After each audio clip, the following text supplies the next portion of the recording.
like a drum. I'm ETANA, and you're locked into Too Loud Magazine. My man, me tell you him, I'm a king. Everything when me give, I for him. My man, oh, nobody can. My body like him. Keep it locked. Too Loud Magazine.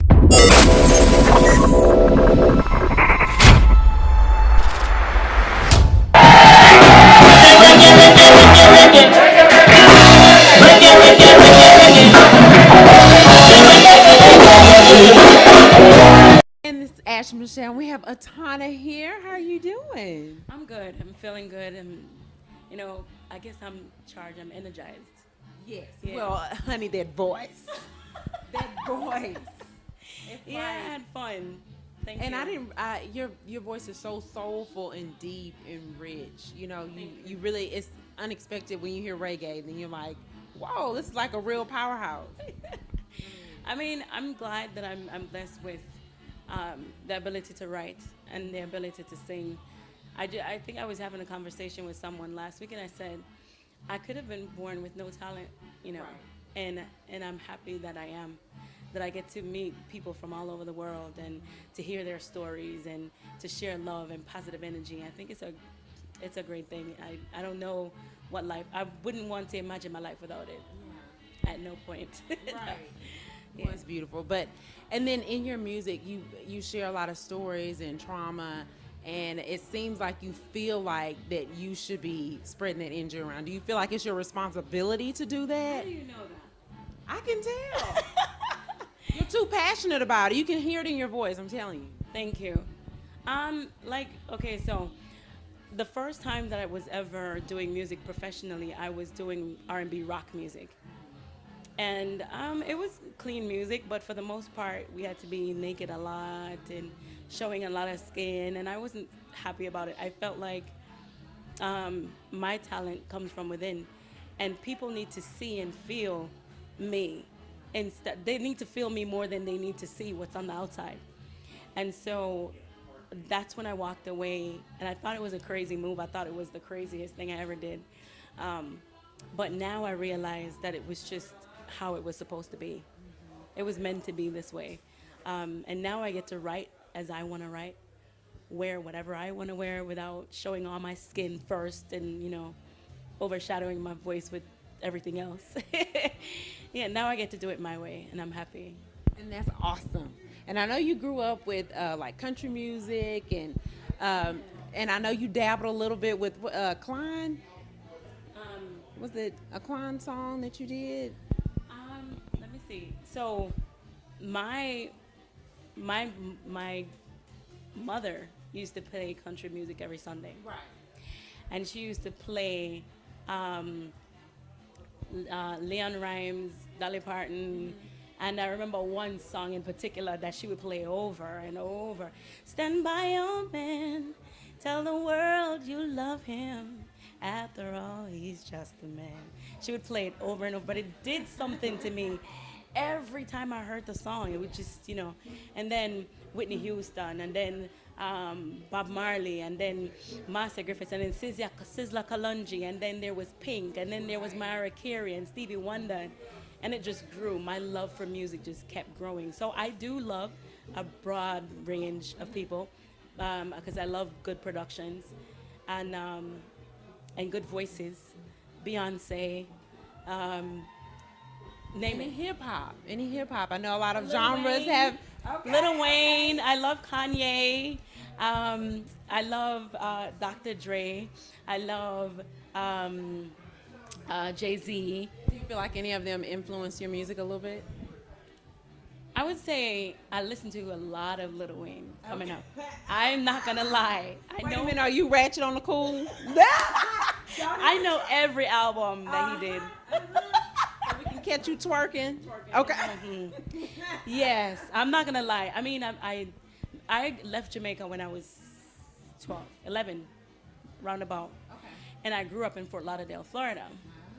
Right. So like the Trick Daddies and the Trinas and them all the way up, and then I got hooked on Lil Wayne, and then the Jay-Z and stuff. So I have a little bit of a lot of stuff in me, especially hip hop and R&B. I have a lot of that in me. Okay, I can see that. It's that soul. The soul mixes up with it. So now you know where it came from. Yeah. And then also you have a charity. Name is ETANA Strong One. Right. And I figure that most of the people who need help or who need any kind of guidance in life, it's always those with of everything in them already. They just need someone to help them pull it out. And so, like for those who are unable to go to school due to lack of funding for food, for clothes, for shoes, for books, or the parents are not able to pay the tuition, those are the things that I help out with the most. And I do it for those who are super talented in school, smart, brilliant kids, but just lack of funding. I mean, those brilliant kids who would sit on the top of every class would not go to school because the parent can't afford it, can't afford shoes, can't afford uniforms, can't afford simple little things. And I help wherever I can. So how does that make you feel and just like enrich your life, being able to do that? It makes me feel so good to know that I can give back. And not only that, to know that I've made a difference in someone else's life, something that they will remember me for the rest, even if they never say it, I know they will remember me for the good that I've done. And that I hope that one day that they'll return the favor to someone else, you know, to help someone else up. That would, to me, like a chain. I want to create a chain. That's awesome. Can we jump back to your music though? Can you tell us a little bit, give us a little bit of feel of what our readers can get from your music? They can get inspiration for sure. Love, the message of love, unconditional love, loving somebody just the way they are, with all the flaws, whatever we think are flaws, you know, and just positive energy. I think over time, I've come a long way. I've come from hardcore roots, hardcore beliefs, to just simply seeing a person as a person and loving them because we all make the world beautiful together. You know, and I'm glad you mentioned that because I don't know if you heard of Spice from Love and Hip Hop Atlanta. Yeah. She's from Jamaica. Yeah. And she did this whole campaign about bleaching her skin, yeah. and you know how it's really big in Jamaica and stuff like that, and you spreading that message of loving yourself and being positive. I mean, what do you think about that, and what do you think about that message that she's portraying too? You know, months ago, maybe even a year ago, I remember saying online that one day everyone is gonna want to claim every bit of black in them, and it's coming soon. And I think, I remember too when I was in Africa and I was on the boat, I was in the Gambia, and I saw a lady with a big dent in her skin, like a chop. And I was like, I thought it was some kind of abuse, you know, so I went up to her and I was like, who did that to you? Why is your skin looking that way? And she said, when her friend went to England, she came back light skinned and she wanted to look like her friend. So she bleached her skin. And I basically told her how dangerous that is, and that you can be addicted to, you can become addicted to bleach. Your skin, just like taking drugs, your skin can become addicted to the chemical, and it can ruin your kidney, your organs inside. You can actually, you know, have you on the donation list for kidney. Yeah, like you can, yes, it is dangerous. It is life-threatening. It is something serious. It is not a joke. And some people don't know. And yeah, I mean, look it up. It can kill you. Yes, and so I think that the more that we can do, and big up to Spice for what she did, but the more that we can do to encourage all our brown skin, chocolated, beautiful skin babies, ladies and gentlemen, Natural head. you know what I'm saying? To stay natural and to stay powerful, because we are. I mean, the world knows this. People from other races tell us how powerful we are. Why don't we know it for ourselves? And not to say that many of us don't know, but it's still so many that don't. You know, so for those who do know, encourage, uplift, educate, and let's keep it going to the more positive and more powerful direction. Yeah. Exactly. I love that. Yeah. You have such a great personality, just bubbly, beautiful smile. But anyway, so how's the tour going and what's up next? What are you working on? Tell us. Okay, so I have 5 albums, as you know. Album number 5 was the independent one that went to number one. Like, yeah, Reggae Forever, that went to number one and was nominated for the Grammy. And so now I'm thinking I'm recording the new product, the new album, the new stuff, and I keep saying to myself, how am I gonna beat this one? Right. How am I gonna beat the last one? So that's my aim this time. And I always say that for every album, I always ask the same question: how do I beat the last one? Or if not, how do I get it on the same level? Right. So that's my battle. And then I'm touring for all the way until the end of August. It just started. I have a long way to go because I have shows to do back to back to back to back. But I'm excited about it. I'm excited one more time to share positive energy with new people, people that I've met before. Just, keep it moving in a positive direction. And yeah, I can't wait for the new stuff to come out because I know they're going to love it. But I'm just hoping that they see it as big as the last one. I'm sure they will. Yeah. It's been better and better each time. So I love it. Yeah, it's a challenge though to say to yourself, okay, how do I beat the last album or to do better than I did before? But why even challenge yourself like that? Just say I'm gonna make good music.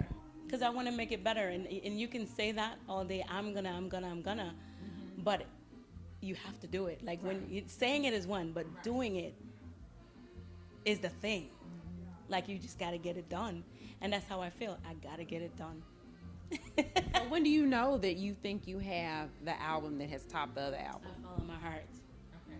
I really do. And if I finish a song and I don't like the way my heart feels about it, I'll ask questions amongst, my team members. I'll be like, what do you think about this song? And I'll feel them out. Not just by what they're saying, but I'll read everything, like their body language, everything. And I'll feel it and I'll know, like, okay, this needs work. And I'll go back in the studio and do it all over again. Yeah. All over. Okay. Yeah. But that's how serious I am about my work, because I want it to be music that lasts forever. I just don't want it to be a today thing in 2045. What do you think about reggae today? Do you think it's going in the right direction? And who's leading that charge, including yourself? Who do you think is leading that charge for it to go in the right direction? I think everyone doing it in a positive way, and who's serious about the music, who loves the music, and really do love people, and are real with themselves and real with the people. I think they're the ones doing it, and that's what I'm doing. All the time, every day, all day. I think to do it any other way takes too much work and it's too fake and it's just not. So I just be myself 100%. What you see is what you get. What you hear is what you hear. You either like it or you don't. And we like it. We like it a lot. Thank you. Well, let's have a little bit more fun and answer some either or questions. Okay. And some finish the sentence questions. Okay. You ready? Go. They're not a bad. I made them good. Okay. Okay, first one. Single or taken? Taken. I was waiting. Took a little while. Took a minute. Think about it. Sometimes we feel like being single is the thing for the moment. Right. And then you get the lonely moments in between. Then you say, oh boy, I wish I had somebody to do this with. So for me, taking wins. It comes with other stuff, but ultimately it wins. Right. Yeah. Okay, you're rescuing Donald Trump or R. Kelly? Who are you rescuing? Oh, jeez. No. Okay, so, okay, the R. Kelly one is a hard one for me because I love women. I'm all woman, and I'm all for women, all the way. And I have 2 daughters. And so I would never want any one of them to be in any, and I've been in an abusive relationship too, so I know what it's like. But I think that the last, upstir of the whole stuff that happened years ago. It's part of like a plot to kind of pull down. I'm one of those people who believe that it's part of a plot to pull down all of the great black men in music, and because to me, what solidified my thought was also when they went after Michael Jackson, even though it might be true. Right. I'm not saying that it's not, but it's too much all at once. Yeah, all at once. Yeah, like, and it's too far apart, too far away, too long ago. You know what I'm saying? So, if anything, I don't know if I would rescue him. I don't know if I'd even put my hand in it. But I'm just saying that it could be a part of a conspiracy for real, because it's too long ago, and it should have been the moment. It should have been said a long time ago. Like, it's been too long. Because I mean, I've been abused. I've been, and yeah, it took me a while, but I did say it eventually, and I would say it to other women who have been abused themselves. So I think more women need to be empowered. They need to speak out. The minute it happens, say something. Don't be ashamed, because they're not the only one. You're not the only one. Most of us been there, done that, and we can help each other.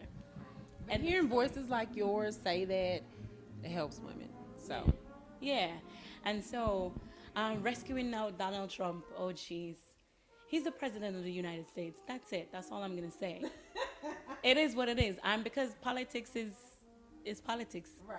It's tricky, it's twisted, it's full of everything that we, the regular people, don't want to deal with.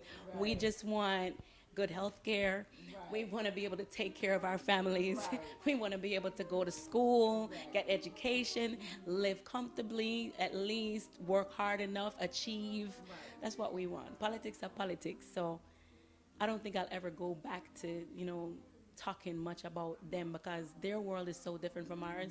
And when they done create all of this chaos on TV and stuff, they go have dinner together and they go to parties together, and we're out here fighting. And I think more than anything, black people, brown skinned people, because some people say, look, I'm not black, my shoes is black. Well, brown skinned people then, okay?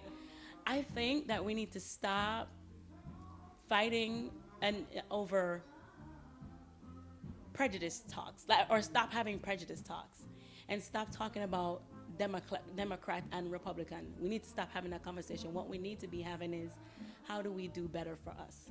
How do I support my black brother business over there, or my brown skinned sister business over there, and how do we build our own? How do we find a way to, live within the United States, and live amongst people of other races, live amongst Caucasians, but be powerful at the same time. The only way that we can do that is if we're united, and that we're focused on are just like the Jews and the Chinese and everybody else who do it together. Why can't we do that? The only reason why we can't do it is because we're divided and so distracted by all of this Republican, Democrat, Donald Trump, or whoever. Listen, at the end of the day, we need to be having a conversation about us. End of story. That's it. So we don't need to rescue him. We need to rescue us. Rescue all the brown people. Yes. In her accent. Yeah. Okay, lace front or Spanx? Both. You gotta have both. Yeah, you gotta have both, because nobody wants to be showing roles. I know we think those things are flaws, and we think that men care. Right, and they don't. They don't. We could put a sheet on, and they would be like, just move the sheet. Move the sheet. So this is what we care about. We care about lace fronts and Spanx. Right. They don't care at all. So it's whatever. You look good. You look good. I like to see a beautiful woman. I like to see her, comfortably wearing her curves, comfortably wearing her hair, her style, her whatever. And I just love to see a beautiful woman. And so, lace and Spanx. Lace and Spanx. Okay, pigeon toe or knock knee? Ew. Pigeon toe. No, not because he said it, but pigeon toe for real. I'm knock knee. Look, I'm knock knee, right? But I try my best not to show it. I don't know why. I try my best not to show it. So, you kind of get a little pigeon toe in. So, I did the same. ladies, you know what I'm talking about, okay? Right. Okay, one more. Did you know? All right, I'll ask you a question. Okay, what?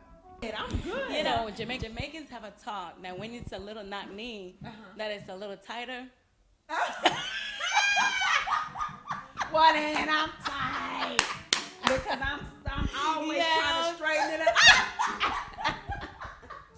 Okay, I was just a little rude for a moment. Hey, what do you think feel bad? Yeah. Yeah. Okay, one more. Okay, people annoy me when they do blank. Ooh. People annoy me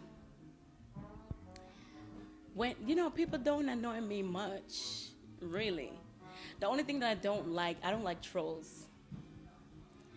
They're just so unnecessary and just so nothing, and irrelevant, and I just think it's unnecessary. So they kind of annoy me sometimes, but I like to have fun with them when they do. So I guess What have you it's done? love and hate, I mean, I like to have fun with trolls. Like I love. Okay, what do you mean have fun with trolls? I cuss them out. I call them cockroaches. Yep, I call them cockroach, and I go for the bacon because in Jamaica they have a bacon road spray, and I go for as soon as I see them, I said, "Oh, God, here goes a cockroach." They like to show up uninvited. And I say funny things, and then I laugh about it. And sometimes I get, like when we're on the like the last one I had, I called my peeps over. Even Cambrell was there, the background vocalist, and I was like, look what I'm doing to this one.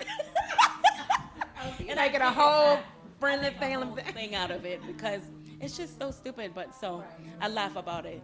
It's It's fun. good though, because some people internalize it, so it's good that you laugh about it and have fun with it. No, I have to. I can't because I don't even know them. Right. They don't really know me. Right. So you can't offend me like that because I don't know you. Right. So it doesn't matter. So I have fun with it. Well, thank you so much, ETANA. I had fun. I hope you had fun. I did. It was a Good. Good talk. Yes, awesome. Thank you so much. Green